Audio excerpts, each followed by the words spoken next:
Sesaat lagi Anda akan menyaksikan Asia Forward in association with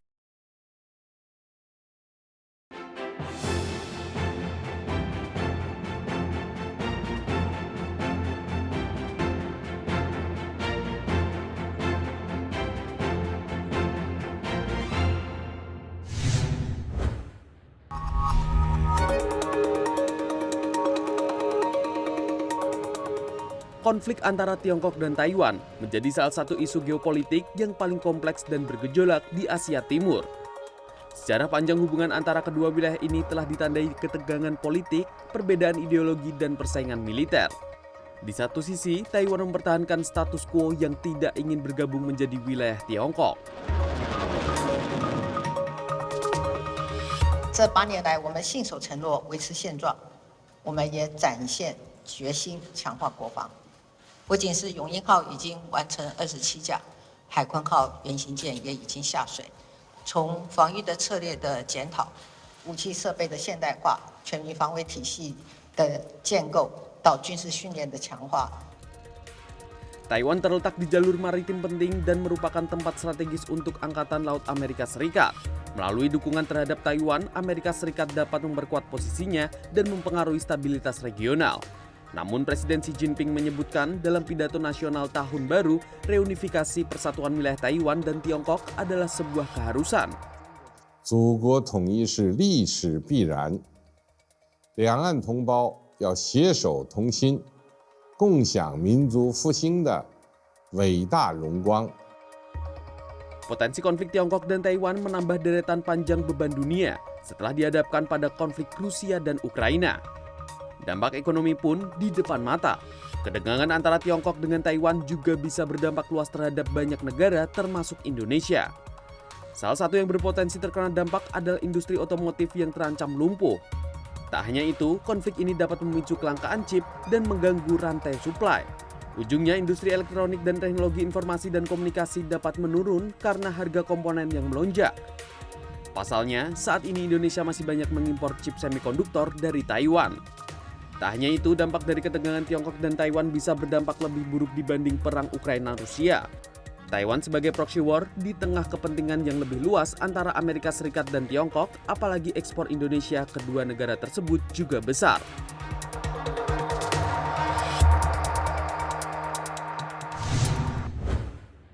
Eskalasi konflik Taiwan dan Tiongkok meningkatkan ketegangan di kawasan Asia dan di seluruh dunia. Apakah akan terjadi perang antar Tiongkok dan Taiwan dalam waktu dekat? Bagaimana kompleksitas hubungan antar Tiongkok dan Taiwan? Dan bagaimana peran Taiwan di panggung dunia dan di Indonesia? Untuk membahas isu-isu ini, kami sudah bersama dengan Menteri Luar Negeri Taiwan, Joseph Wu. Thank you so much for your time, Joseph Wu. Minister Wu, Yes. recent years, there are a lot of conflicts.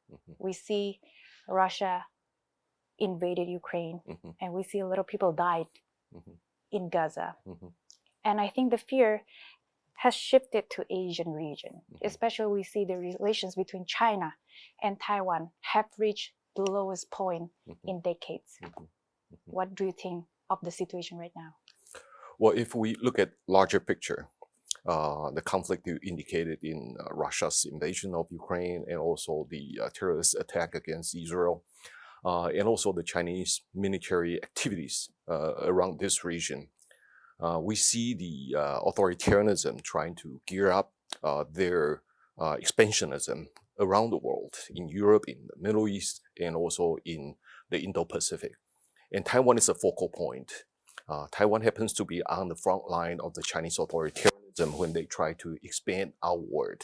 And therefore, we took a lot of pressure from the PRC. And the pressure include military side. You notice the military activities conducted by the PLA around Taiwan almost on a daily basis.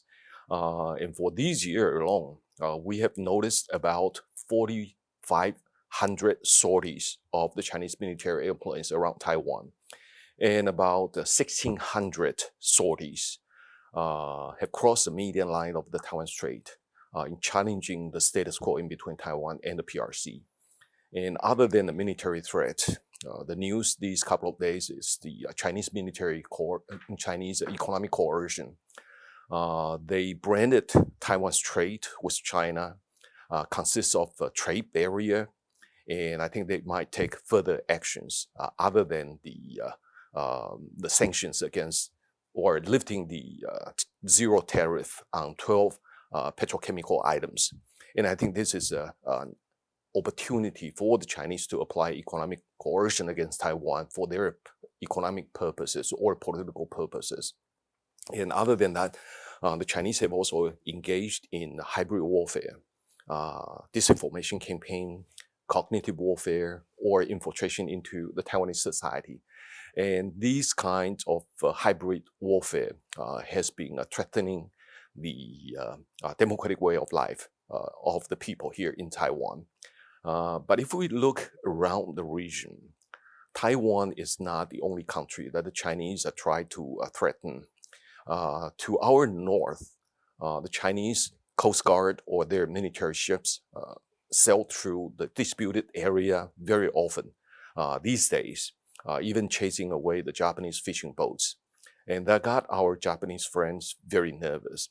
And to our south, a fellow Southeast Asian country, the Philippines, is also feeling the pinch of the Chinese maritime activities geared at intimidating the Philippines. So if you look at all this, Taiwan is just one of those areas of Chinese authoritarian expansionism. And under these kinds of circumstances, we would like to call on our friends in the West, in Southeast Asia, or in other parts of the Indo-Pacific to stay united, to guard against the expansionism of authoritarianism. In that way, our democratic way of life will not be impacted by the authoritarianism. You just mentioned Taiwan is not the last target, but it could be the first target too. So what do you think of the timeline? What is the timeline of this ticking bomb? Well, a lot of people are talking about timeline. You know, some people say that it's 2027. Somebody says 2035. Somebody says 2050. Can you explain about those numbers? Why do you think it's 2027? Some people say 2027 because the Chinese military, Xi Jinping said, will be ready to launch a war. Will have that kind of capability to launch a war against Taiwan. So somebody took that and tried to see what would happen in 2027.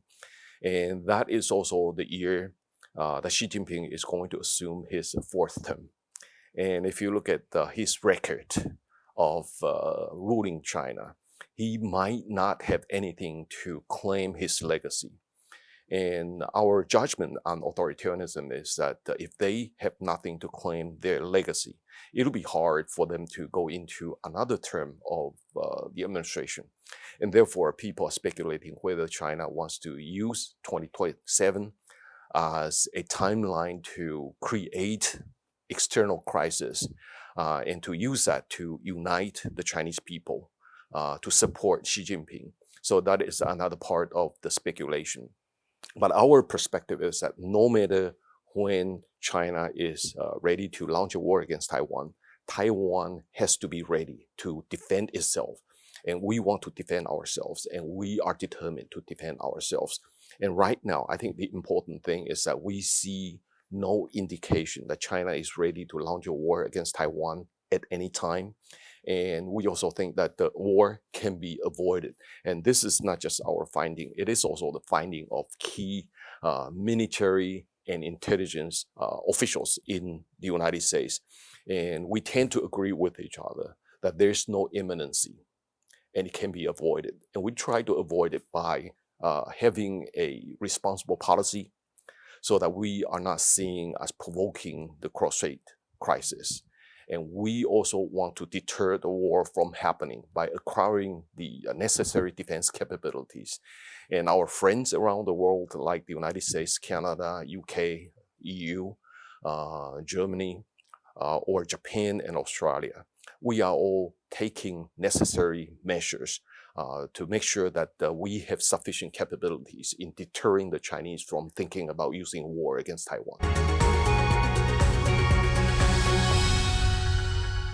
In association with